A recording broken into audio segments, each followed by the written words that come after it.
Hello বন্ধুরা, আজ আমি ছাদে চলে এসেছি। আর ছাদে দেখো কত রকমের ফুল চাষ করেছি, তোমাদের সেটা দেখিয়ে দেবো। আর কি কি সবজি চাষ করেছি সেটাও তোমাদের দেখাবো।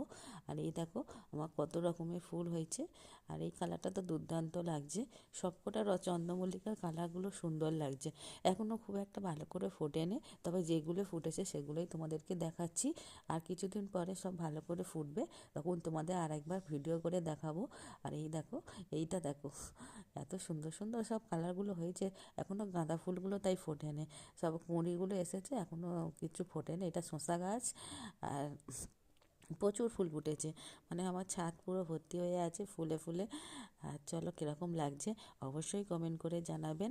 আর আমার ফুল বাগানটা আর একদিন তো আমি অবশ্যই তোমাদের ফুল বাগানটা দেখাবো। আর দেখো এটা আমার সবজি বাগান। আর এদিকে দেখো টমেটো গাছে টমেটো ধরেও গেছে, এটা লেবুও ধরেছে। লেবু গাছটা সবে নিয়ে এসে যে বসিয়েছে। এটা ধনে